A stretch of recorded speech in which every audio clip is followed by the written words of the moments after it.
Hesti Sutrisno, wanita yang sehari-hari mengenakan busana syar'i dan juga bercadar yang hidup bersama dengan belasan anjing terlantar di rumahnya. Sudah 3 tahun, Hesti Sutrisno dan keluarganya berbagi tempat dengan belasan ekor anjing liar di rumahnya di kawasan.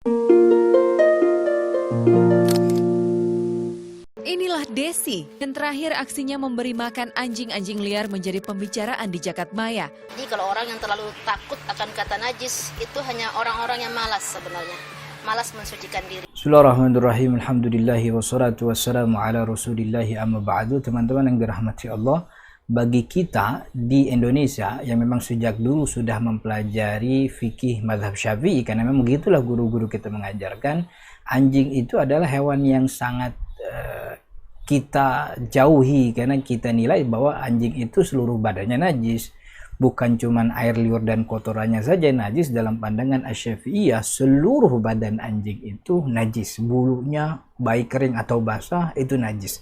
Dan itu yang sudah kita pelajari dari sejak kecil, karena memang establish mazhab yang berdiri di negeri ini kebanyakan adalah mazhab Syafi'i begitu. Nah, tapi ternyata ada pandangan mazhab lain, ada katakanlah mazhab Imam Abi Hanifah. Mazhab Imam Abi Hanifah tidak memutlakkan anjing itu sebagai hewan najis. Imam Abi Hanifah hanya mengkategorikan najis dari anjing itu hanya air liur dan kotorannya saja.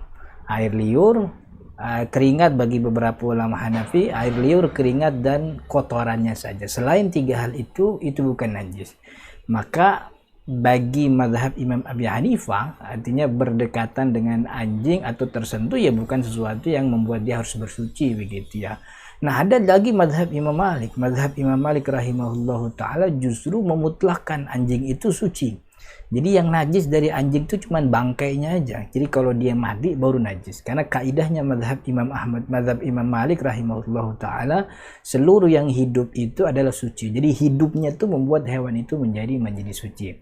Tapi sebenarnya dalam masalah ini bukan hal najis atau tidak najis. Karena najis tidak najis itu kan bukan hal dosa enggak dosa. Artinya orang kalau megang najis itu bukan tidak berarti dia berdosa, yaitu najis, cuman dia wajib mensucikan, ya tinggal dicuci aja tangannya sebanyak 7 kali dan dibalut, dicampur salah satu bilasan dengan tanah. Jadi urusan najis mah gampang, tidak ada dosa. Orang kalau megang kotoran ya nggak dosa. Kalau seandainya megang najis itu dosa, ya kasihan dong teman-teman kita yang kerja di perusahaan tinja begitu.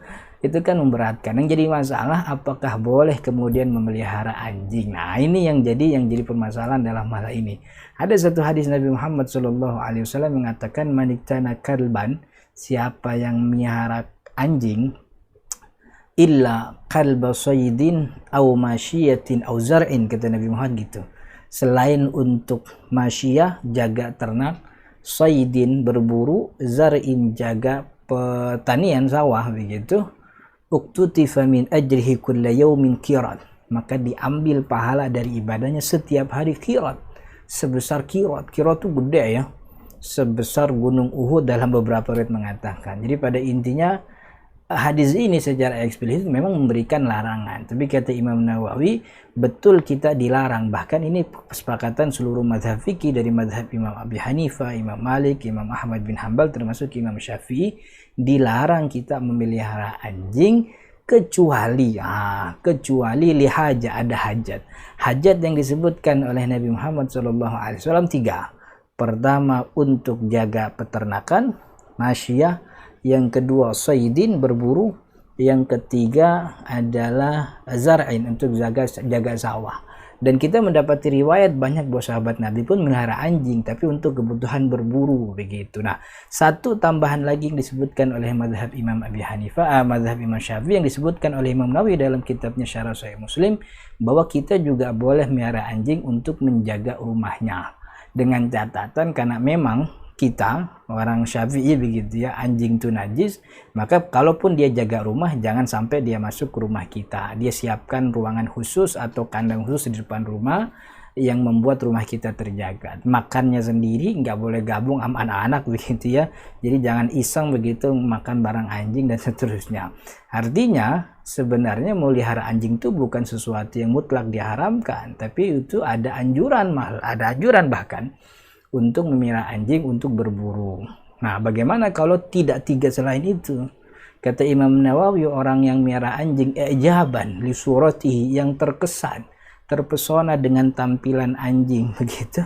Itu yang diharamkan bila khilaf, tanpa perdebatan, no debat begitu artinya. Nah, yang jadi masalah sekarang, kasus yang tadi kita lihat di awal video itu, Ya Si John ampun, kayaknya malu-malu ya John. apakah termasuk kebutuhan hajat yang dibolehkan dalam miara anjing? Saya sih melihat bukan sesuatu yang masalah ya, karena Nabi Muhammad SAW kan juga membolehkan kita memelihara anjing untuk menjaga sawah. Sawah itu yang ditanam adalah makanan pokok kita, kebutuhan dasar kita. Kalau akhirnya sawah tidak terjaga, dihabisi oleh hama atau hewan-hewan yang bisa membuat panen itu gagal, maka kan kebutuhan dasar manusia menjadi terbengkalai, makanannya jadi nggak ada karena nggak panen kan begitu. Maka itu dibolehkan anjing. Nah, dalam hal ini anjing-anjing liar itu kan juga sama, membahayakan orang-orang yang lewat. Terlebih lagi kita orang Syafi'i begitu ya, terlebih lagi kita orang Syafi'i yang mana anjing itu najis, kalau dia bertebaran kemana-mana berarti kan anjing najis, najis itu ada di mana-mana. Maka agar itu terlokalisasi dengan baik begitu ya, terfokuskan dengan baik, najisnya pun tidak kemana-mana, orang-orang pun terjaga dari gangguan anjing liar, mesti ada satu pihak yang bekerja untuk itu. Miara anjing liar dikumpulkan, lebih-lebih lagi kalau miaranya kemudian didasari dengan cinta terhadap setiap makhluk. Bahwa kan agama Islam ini, syariat ini kan syariat yang rahmatan lil alamin, begitu yang orang-orang sering dengungkan. Dan memang betul kita ini agama yang syariatnya rahmat, kasih sayang kepada seluruh makhluk yang ada di muka bumi ini, sampai pun termasuk termasuk hewan kan begitu. Bukankah dalam syariat buang hajat kita dilarang untuk buang hajat di tempat yang ada lubangnya, tanah ada lubangnya, karena khawatir di dalamnya ada semut, khawatir itu melukai semut kan begitu. Jadi kalau dengan alasan berburu boleh, menjaga makan, menjaga pertanian boleh, menjaga harta yaitu peternakan boleh, menjaga rumah pun boleh kata Imam Nawawi, maka untuk menjaga keselamatan orang-orang dari liarnya si anjing ini, itu tentu makna yang sama dengan itu, maka dibolehkan dengan catatan tentu dibatasi bahwa tempatnya tersendiri, artinya najisnya memang terjaga. Kalaupun memang ada sesuatu yang tidak mungkin dihindari daripada najis anjing, kita tahu bagaimana mensterilkan itu dan tidak menyambar, artinya tidak najis itu tidak berjalan melebar ke mana-mana begitu. Jadi sejatinya apa yang kita lihat ini tidak ada masalah dengan didasari pembatasan yang baik dan juga niat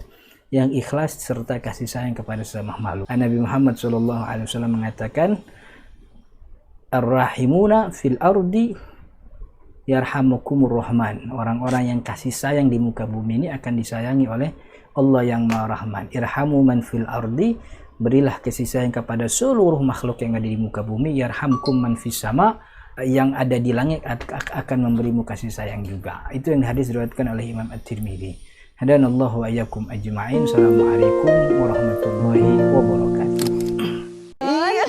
Waduh John, apa kabar Mbak? Iya baik, alhamdulillah. Tadi repot nggak sih Mbak bawa